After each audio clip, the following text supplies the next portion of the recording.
निर्जला एकादशी। आज हम आपको इस वीडियो के अंदर निर्जला एकादशी की कथा सुनाएंगे।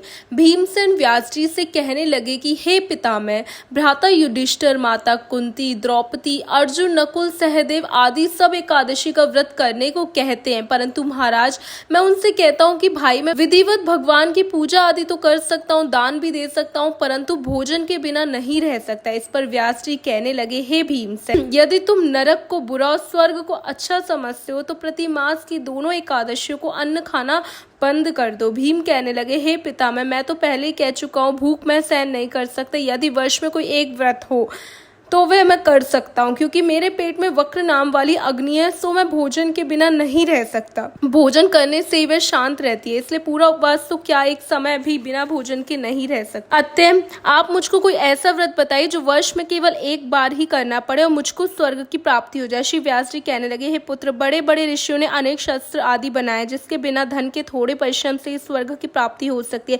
इसी प्रकार शास्त्रों में दोनों पक्षों की एकादशी का व्रत मुक्ति के लिए लिखा है। श्री व्यास जी वचन सुनकर भीमसेन नरक में जाने के भय से भयभीत हो गए और कांपकर कहने लगे, अब मैं क्या करूं? मास में 2 व्रत तो मैं नहीं कर सकता। वर्ष में एक व्रत करने का प्रयत्न अवश्य कर सकता हूं।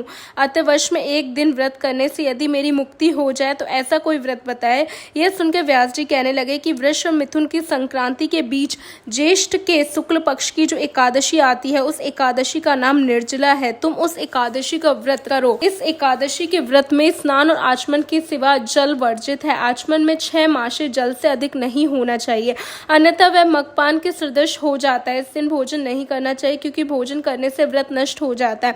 यदि एकादशी को सूर्योदय से लेकर द्वादशी को सूर्योदय तक जल ग्रहण ना करे तो उससे सारी एकादशियों के व्रत का फल प्राप्त होता है। द्वादशी को सूर्योदय से पहले उठकर स्नान आदि करके ब्राह्मणों को दान आदि देना चाहिए। इसके पश्चात भूखे और सत्यपात्र ब्राह्मण को भोजन कराकर फिर आप भी भोजन कर लेना चाहिए। इसका फल एक वर्ष की संपूर्ण एकादशियों के फल के बराबर होता है। व्यास जी कहने लगे, भीमसेन, यह मुझको स्वयं भगवान ने बतलाया है। इस एकादशी का पुण्य समस्त तीर्थों और दानों से भी अधिक है। केवल एक दिन मनुष्य निर्जल रहने से पापों से मुक्त हो जाता है।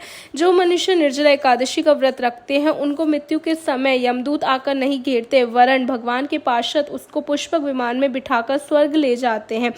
अतः संसार में सबसे श्रेष्ठ निर्जला एकादशी का व्रत है, इसलिए यत्न के साथ इस व्रत को करना चाहिए। उस दिन ओम नमो भगवते वासुदेवाय का उच्चारण करना चाहिए और गौ का दान भी करना चाहिए। इस प्रकार व्यास जी की आज्ञा अनुसार भीमसेन ने इस व्रत को किया, इसलिए इस एकादशी को भीमसेनी या पांडव एकादशी भी कहते हैं। निर्जला व्रत करने से प्रथम भगवान का पूजन करके प्रार्थना करें कि हे भगवान, आज मैं श्रद्धा पूर्वक निर्जला व्रत रखकर दूसरे दिन भोजन करूंगा।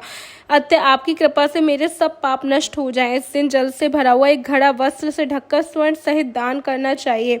जो मनुष्य इस व्रत को करते हैं उनको करोड़ पल सोने के दान का फल मिलता है, और जो इस दिन यज्ञादि करते हैं उनका फल तो वर्णन ही नहीं किया जा सकता। इस एकादशी के व्रत से मनुष्य विष्णु लोक को प्राप्त होता है। जो मनुष्य इस दिन अन्न खाते वे चंडाल के समान होते हैं, वे अंत में नरक में जाते हैं। जिन्होंने निर्जला एकादशी का व्रत किया है वे चाहे ब्रह्म हत्यारे हो, मगपान करते हो, चोरी करते हो, गुरु के साथ द्वेष करने वाले हो, मगर इस व्रत के करने से सब स्वर्ग हो जाते हैं। हे कुंती पुत्र, जो पुरुष स्त्री श्रद्धा पूर्वक इस व्रत को करते हैं उनको निम्नलिखित कर्म करने चाहिए। प्रथम भगवान का पूजन, फिर गौदान, ब्राह्मणों को मिष्ठान दक्षिणा देनी चाहिए, जल से भरे कलश का दान अवश्य करना चाहिए। निर्जला के दिन अन्न, वस्त्र, पाग, उपाना, जूती आदि का भी दान करना चाहिए। जो मनुष्य भक्ति पूर्वक इस कथा को पढ़ते हैं सुनते हैं उनको निश्चय ही स्वर्ग की प्राप्ति होती है। बोलो बोलो विष्णु भगवान की जय।